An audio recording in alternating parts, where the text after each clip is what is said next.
اعوذ باللہ من الشیطان الرجیم، بسم اللہ الرحمن الرحیم۔ ناظرین کرام السلام علیکم۔ تفسیر نور کے اس ایپیسوڈ میں آپ تمام قرآن مجید سے انسیت رکھنے والے ناظرین کرام کا تہ دل سے خیر مقدم کرتے ہیں۔ انشاءاللہ آج ہم سورہ مریم کی آیت نمبر 83 سے 89 تک کی تفسیر، اس میں پائے جانے والے اہم پیغامات اور نکات کو بیان کریں گے۔ تو آئیے بنا کسی تمہید کے سب سے پہلے تلاوت اور ترجمے کو سنتے ہیں۔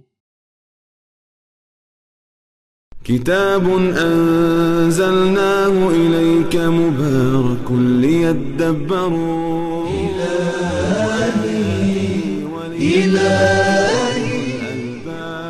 بسم الله الرحمن الرحيم ألم تر أنا أرسلنا الشياطين على الكافرين تؤزهم أزا فلا تعجل عليهم إنما نعد لهم عدا۔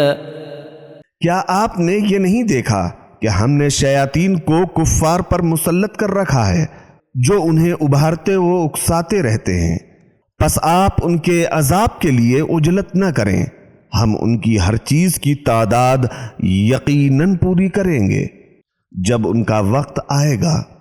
تلاوت اور ترجمے کو سننے کے بعد اب آئیے اس میں موجود اہم پوائنٹ کو بھی ملاحظہ کرتے ہیں۔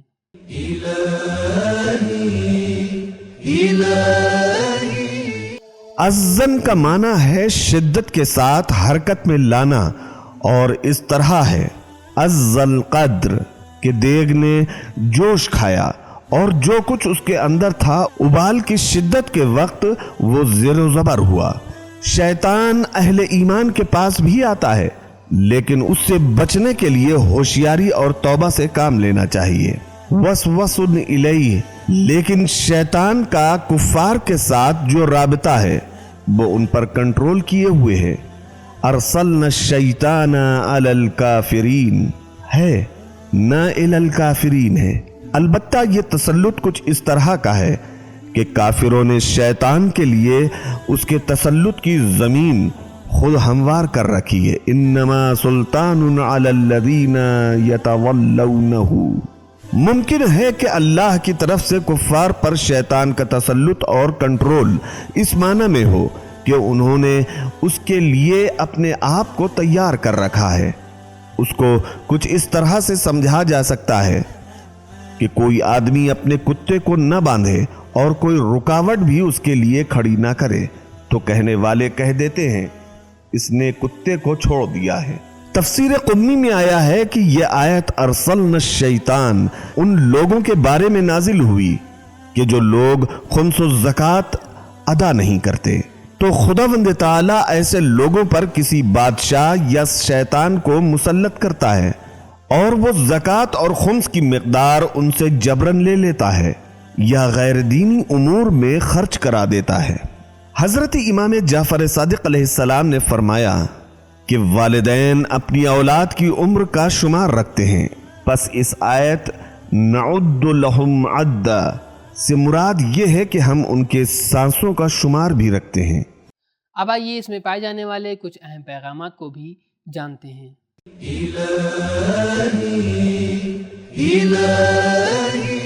ایک، جو لوگ کفر اپناتے ہیں تو وہ شیطان کو اپنا بڑا مانتے ہیں۔ خداوند تعالیٰ شیطان کو فساد و برائی کے لیے ان کی طرف بھیجتا ہے۔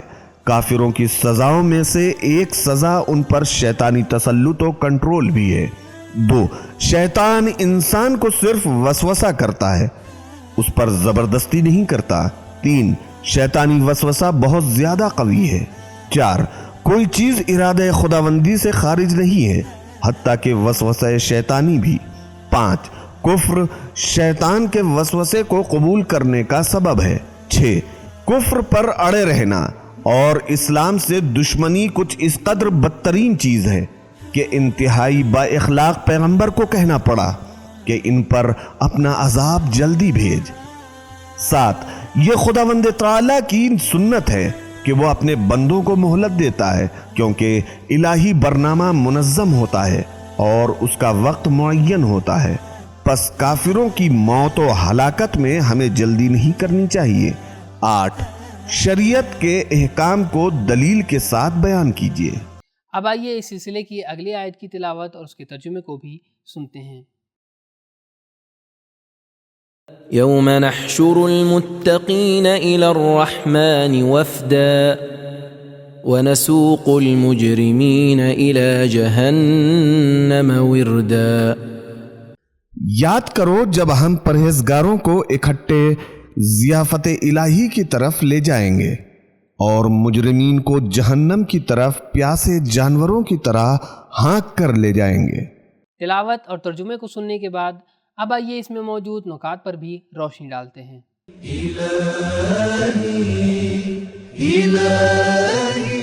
وفد اس گروہ کو کہا جاتا ہے جو تازہ آیا ہو اور زیارت یا کسی حاجت کے لیے آیا ہو۔ ورد کا معنی پیاس ہے۔ تو یہ تھے اس آیت میں پائے جانے والے کچھ اہم نکات۔ اب آئیے اس میں موجود کچھ اہم پیغامات پر بھی روشنی ڈالتے ہیں۔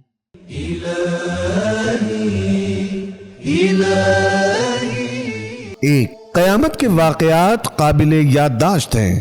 یہ وہ دن ہے کہ جس دن متقین و مجرمین کے درمیان فرق ظاہر ہوگا۔ دو، بہشتیوں کا حضور اور دوزخیوں کا ورود اور جانا بہت مہم ہے۔ تین، پرہیزگار لوگ اللہ کے مہمان ہیں وفدن، لیکن مجرمین ذلت و رسوائی کے ساتھ روانہ ہوں گے۔ نسوق، متقین خصوصی احترام کے ساتھ اور ملائکہ کے استقبال کے ساتھ وارد بہشت ہوں گے۔ چار، بہشت سے بھی اہم ترین چیز رحمت الہی ہے کہ بہشت اس کی تجلیوں میں سے ایک تجلی ہے۔ الی الرحمن کی بجائے الی الجنہ آیا ہے۔ پانچ، بہشت کی چابی تقوی الہی ہے۔ پیغامات کو جان لینے کے بعد اب آئیے سورہ مریم کی آیت نمبر 87 کی تلاوت اور اس کے ترجمے کو بھی سنتے ہیں۔ لا يملكون الشفاعة إلا من اتخذ عند الرحمن عهدا۔ کسی کو حق شفاعت حاصل نہ ہوگا سوائے اس کے جس نے رحمان سے عہد لیا ہو۔ اب آئیے اس میں موجود اہم نکات کو بھی سمجھنے کی کوشش کرتے ہیں۔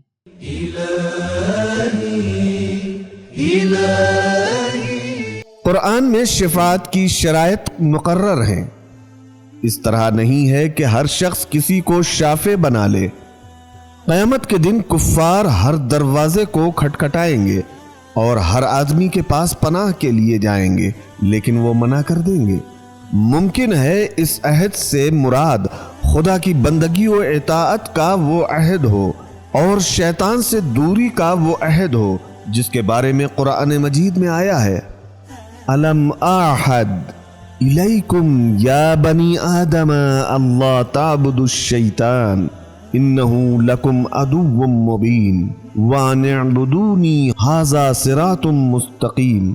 اے بنی آدم، کیا میں نے تم سے عہد نہیں لیا تھا کہ شیطان کی اطاعت نہ کرنا، کہ وہ تمہارا واضح دشمن ہے، اور صرف میری عبادت کرنا کیونکہ یہی صراط مستقیم ہے۔ ایک دوسرے مقام پر ارشاد خداوندی ہے، لا تنفع الشفاعت الا من اذن له الرحمن ورضی له قولا۔ اس دن کسی کی شفاعت کوئی فائدہ نہ دے گی سوائے اس کے جسے اللہ نے اجازت دی ہوگی اور وہ اس کی گفتار سے راضی ہے۔ روایت میں عہد کی کچھ یوں تفسیر کی گئی ہے، وہ یہ ہے: الف، حضرت امیر المومنین علی ابن ابی طالب علیہ السلام اور ان کے بعد ان کی آل سے آنے والے ائمہ طاہرین کی امامت کا عہد۔ بے، جس وقت انسان کی موت کا وقت آتا ہے اور جو لوگ اس کے ارد گرد جمع ہوتے ہیں تو وہ ان سے کہتا ہے کہ میں اس عہد لا الہ الا اللہ محمد الرسول اللہ پر قائم ہوں اور بہشت و دوزخ کی حقانیت کی گواہی دیتا ہوں۔ جیم، نماز پنجگانہ کی پابندی اور حفاظت کا عہد۔ تو یہ تھے اس میں پائے جانے والے کچھ اہم نکات کی جسے آپ نے ملاحظہ کیا۔ اب آئیے اس کے پیغامات کو بھی جانتے ہیں۔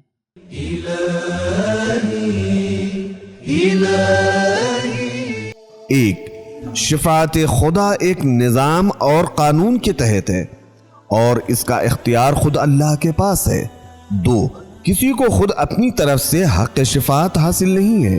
3، شفاعت اللہ کی وسیع رحمت کی ایک تجلی ہے۔ 4، خدا کی طرف سے خاص افراد حق شفاعت رکھتے ہیں۔ اب آئیے سورہ مریم کی آیت نمبر 88 اور 89 کی پرکیف تلاوت کو سنتے ہیں۔ وقالوا اتخذ الرحمن ولدا لقد جئتم شيئا ادا۔ اور وہ کافر کہتے ہیں کہ رحمان نے کسی کو اپنا بیٹا بنا لیا ہے، بالتحقیق انہوں نے سخت بیہودہ بات کی ہے۔ تلاوت اور ترجمے کو سننے کے بعد اب آئیے دیکھتے ہیں کہ اس میں کون سا نقطہ پوشیدہ ہے۔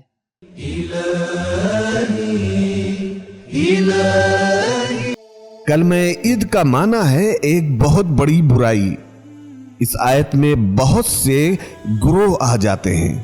الف، مشرکین جو ملائکہ کو خدا کی بیٹیاں کہتے ہیں۔ واتخذ من الملائکۃ اناثا، سورہ اسراء آیت نمبر 40۔ بے، یہودی جو جناب عزیر نبی کو اللہ کا بیٹا جانتے ہیں۔ جیم، نصارہ جو حضرت عیسیٰ علیہ السلام کو اللہ کا فرزند کہتے ہیں۔ وقالت النصارى المسیح ابن اللہ۔ اب آئیے اس میں پائے جانے والے پیغامات کو بھی ملاحظہ کرتے ہیں۔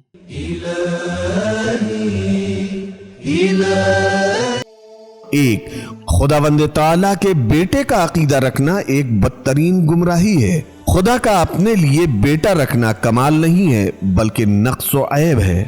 تو معلوم ہوا کہ شفاعت الہی قانون ہے جسے کچھ خاص افراد ہی کر سکتے ہیں اور ہر کسی کو یہ نصیب بھی نہیں ہو سکتی ہے، بلکہ اس کے کچھ خاص شرائط ہیں۔ یہ شرائط جس میں بھی پائے جائیں گے اسے شفاعت نصیب ہوگی۔ آخر میں خداوند عالم سے دعا ہے کہ وہ ہم سب کو شفاعت نصیب فرمائے۔ ناظرین، ہمارا آج کا ایپیسوڈ یہیں پر ختم ہوتا ہے۔ انشاءاللہ اگلے ایپیسوڈ میں آپ سے پھر ملاقات ہوگی۔ تب تک کے لیے شکریہ۔ خدا حافظ۔ سبیل قرآن، قرآنی سماج کی پہچان۔